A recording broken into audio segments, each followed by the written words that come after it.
Off now, Hong Kong Island on the inside, jumped out well with Eng Pao and Double Century, beginning smartly on the outside. Caraman just behind them, Hallberg with Thrusters going up quickly. They were followed by Bowdoor on the outside of Blarney Prince and back along the inside to March the Glory as they race past the judge and go out of the straighter. Just Steal over on the outside, a length and a half, 2 on the inside there. Dan Cairo followed by Madison Bolpasser.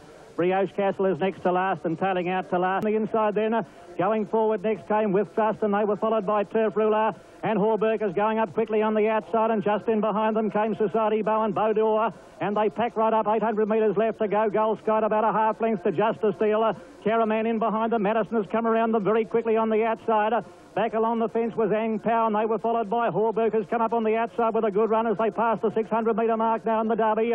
Many chances here where Caraman has gone up very quickly on the outside and is being tackled wider on the track by Hallberg, and they were followed further away in the field then by Dulcify, who's starting to come home well. Justice Steal in behind them, followed by Turf Ruler, and back behind them With Trust, about 250 to go. And Caraman is clear now from Hallberg, and Turf Ruler coming again, and Dulcify starting to fly home. Dulcify is out after Caraman. Dulcify going home the better, got to the lead close to home, and Dulcify will win the Derby. Dulcify has won by a little over a length to Caraman. Turf Ruler is third, fourth is Hallberg.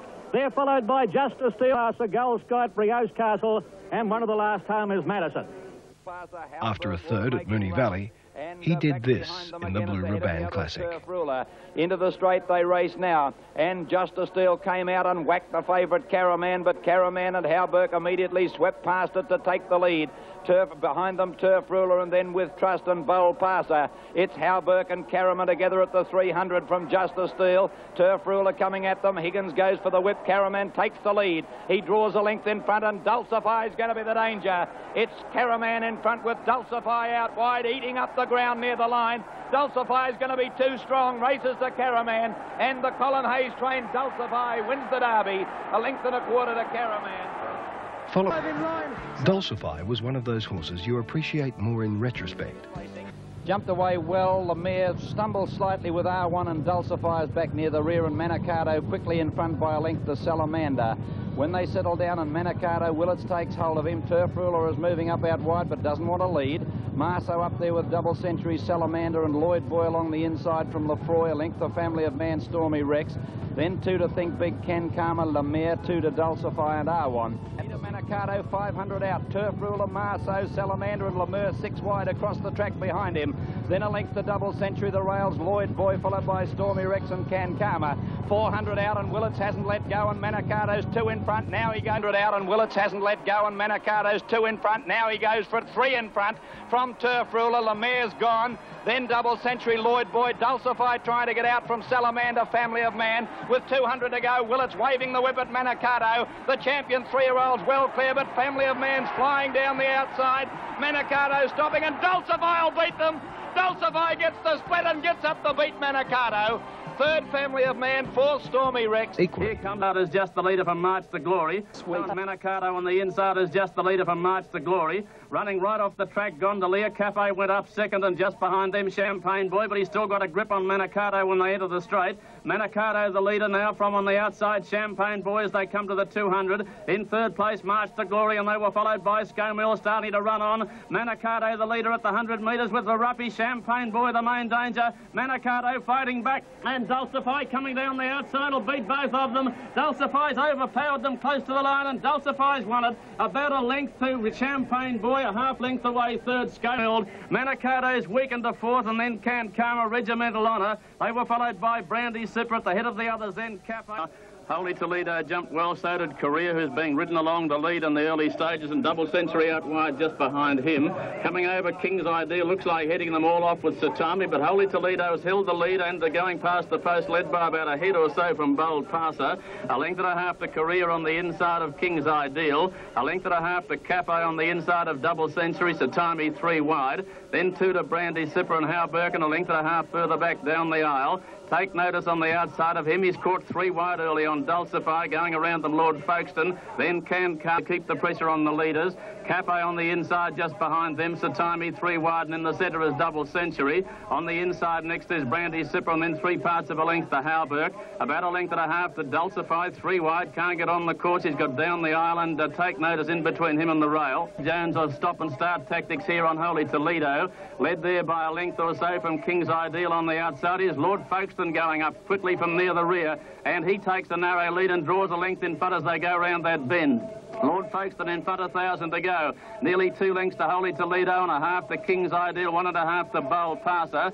3/4 of a length Career on the outside, Cafe the rails, and then Double Century travelling well in the middle. Out wide just behind him then came Cafe, and they were followed a length further back then by Brandy Sipper. At the head of the others, a half length to Dulcify on the outside, then Take Notice down the aisle, Hauberg, Can Karma. Then March to Glory, Regimental Honour and Gondolier. With 600 to go now, and on the outside, Career had moved up to join Lord Folkestone. King's Ideal about a length behind them, a length to Cafe on the outside and a half to Holy Toledo, then Bold Passer. Double Century starting a run on the outside, and they were followed by down the aisle. Here comes Dulcify down the centre of the track, and then Take Notice and Satami. Double Century and Dulcify have raced to the lead at the 200, and they've come away. Double Century on the inside. Dulcify's almost drawn level with him there, clear of Cafe and Brandy Sipper and Career. There's nothing between them. Double Century's carrying Dulcify right off the course. Double Century, the leader, will win the derby, but there'll be almost certainly a protest. Double Century a length to Dulcify, 5 lengths away third, maybe March to Glory. Cafe's in the photo with him, and then Brandy Sipper followed by Holy Toledo. At the head of the others then King's Ideal, and then came Regimental Honour, Take Notice, Hauberg, then Satami. His great win in the AJC Derby was diminished by the fact that he won on protest from Double Century. Dulcify have raced to the lead at the 200, and they've come away. Double Century on the inside. Dulcify's almost drawn level with him there, clear of Cafe and Brandy Sipper and Career. There's nothing between them. Double Century's carrying Dulcify right off the course. Double Century, the leader, will win the derby, but there'll be almost certainly a protest. Double Century a length to Dulcify, 5 lengths away third, maybe March to Glory. In the autumn of 1979, Dulcify began his spring successes of that year in the weight for age Craigley Stakes at Flemington. Nicolaus drew away by 2 lengths to Luck Runa now. Abrashane getting out to go out after it. Marjolio looking for a run on the fence from Valley of Georgia. Superscope hanging. Mr. Sobar trying to get out. Then Dulcify being eased to the outside, and Double Century 4th last with a wall of horses in front of him. Argios Nicolaus led into the straight without after it. Dulcify with a big run out wide. So too is Abrashane, and Valley of Georgia and Marjolio can't get out, and now Double Century getting out with Mr. Sobar. Dulcify took the lead at the 200 in second placing. Abrashane under the whip. Worry Symbol trying to get up on the rails, and Valley of Georgia battling on with Double Century, can't win. Dulcify just the leader near the line from Abrashane, and Dulcify's won it. Won by about a length. Second placing Abrashane, Valley of Georgia third. After a third Valley of Georgia, it was back to Flemington where he was unbeaten. Round the turn, How Fast hanging, and Valley of Georgia got the run to go up and hit the front. And Valley of Georgia took the lead from How Fast and Sarfraz. Caraman behind them with Hauberg, and there 4 or 5 lengths to Gondolier. Dulcify keeps running into dead ends, and then Brioche Castle. Valley of Georgia tackled again by How Fast at the 200 from Hauberg and Caraman. Dulcify getting out is coming home hard down the outside. Valley of Georgia and Caraman with Dulcify now coming at them strongly, and he swamped them in a stride. Caraman was in front, but Dulcify got checked and then went straight past it, and he can't get beaten at Flemington, Dulcify. He's won by about 2 lengths. That race set him up for his legendary Cox Plate. Racing in the plate, Ming Dynasty jumped out quickly in the centre with Chivalry well away too. Top Wares looking for the early lead. Abrashane coming across, settling fully into stride now, and out deep on the track, Abrashane getting across with Ming Dynasty. Imposing, booting up near the inside to retain the inside, running to the judge. Imposing in front of Caraman, Abrashane 3 wide. Back on the inside, Gypsy Kingdom, and they're followed then by Ming Dynasty and then Chivalry. Dulcify on the outside of Lawman.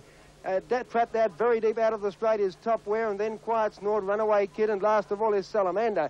Compact field, no pace on, but Top Wear, the 3-year-old, sprinted past them now and grabbed the lead. Running down the side now, and Top Wear's in front, 2 lengths Imposing, 1 off the fence. Back on the inside then Gypsy Kingdom. Abrashane pulling out 3 wide from Caraman, and then Chivalry the rails. Next, Dulcify in the centre. Out deep is Ming Dynasty. Lawman, the money crawling into the back, and then Quiet Snort, Runaway Kid 3 deep. And Salamander's last 10 lengths from the lead. At the 1200 metre mark, Top Wear in front, 3 parts of a length, Imposing. A similar gap away, third on the inside, Gypsy Kingdom. Arbor Shane still 3 wide, Caraman in the centre, and then Chivalry the rails. Ming Dynasty next on the outside from Dulcify on the rails. 2 lengths behind them, they're starting to sprint now. Then Runaway Kid and Lawman, Quiet Stewart, and last of all is Salamander. Coming down towards the 800 metre mark now, Top Wear in front by a neck to Imposing, Gypsy Kingdom, Arbor Shane on the outside. Caraman next, Chivalry getting through near the inside, and Dulcify let go out 3 deep and sprinted past Chivalry, got a couple of lengths on him. They're followed then by Ming Dynasty, Quiet Snort, Runaway Kid, Lawman, and last of all is Salamander. At the 600 metre mark, and Dulcify let go, sprinted up quickly to join Imposing and grab the lead. The champ Dulcify grabbed the lead coming to the bend with 500 to go from Imposing.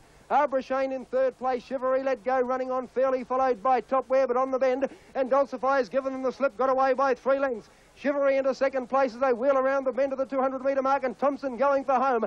Dulcify's 4 lengths clear in the Cox Plate, and he's going to bolt in. He's shot away by 5 or 6 lengths, Chivalry. Here's the Melbourne Cup favourite. Have a look at Dulcify. It's 4 Cox Plates, 2. Brent Thompson. Dulcify brilliantly wins the Cox Plate by 6 lengths. Second, Chivalry, 6 lengths away. Third, could be Lawman from Arbor Shane and Salamander. Then Caraman next home. One of the reasons I went forward when I did was Chivalry was in a pocket there where there seemed there's no way out, and I was going particularly well, so I let him throw. My only concern was that if he didn't win, I was in pretty deep trouble. Oh, Dulcify let go, has raced to the lead. Chivalry's getting off the fence, but Dulcify's going to have a big lead on it. At the 400, Dulcify shot away 2.5 lengths, Imposing. Then Chivalry under the whip from Arbor Shane and Gypsy Kingdom. But Dulcify well clear. Brent Thompson going for his 4th Cox Plate, and he's got it. He's home, Dulcify. He's 6 lengths in front of Chivalry, and then Arbor Shane, Imposing, stopping. Dulcify's won by a minute, and that's the way he might win the Melbourne Cup. Dulcify by 6 lengths to Chivalry. I remember Jack Purtell saying to me afterwards, that's the best win I've ever seen in the Cox Plate. And he was a very experienced, rational race watcher. And then it was the traditional lead-up to the Melbourne Cup, the LKS McKinnon Stakes on Derby Day. It was hoped that Dulcify would be able to win without being put under great pressure. It didn't quite work out that way. Into the straight, 450 to go. Minuetto in front, but immediately Dulcify's gone up to second placing. Chivalry's making its run on the outside. It's Minuetto in front. Dulcify and Chivalry come at it together. We'll soon know who's good. Chivalry's run past Dulcify, got a neck in front of it. Thompson went for the whip. Chivalry a neck in front of Dulcify, and then Minuetto battling on. Dulcify coming again, has drawn level with Chivalry. It's Dulcify and Chivalry together. Dulcify ahead in front. Now a half neck. Dulcify just in front, and Dulcify's won it. A half neck to Chivalry. A length and a half to Minuetto. After 21 starts, 10 wins, 3 seconds and 2/3 for a total of $568,775. Dulcify came to the Melbourne Cup of 1979. It was not till his win in the WS Cox Plate at Moonee Valley that the public fully appreciated the great champion they were shortly to lose. No one could be really certain, you know, but he did get galloped on from behind. But it just they went some 800 metres on 3 legs. So he must have had a giant heart to carry him that far. 800. The horse was terribly injured. I suppose it's fair to say that was my saddest moment in racing when he was killed. He's home, Dulcify. He's 6 lengths in front of Chivalry, and then Arbor Shane, Imposing, stopping. Dulcify's won by a minute, and that's the way he might win the Melbourne Cup.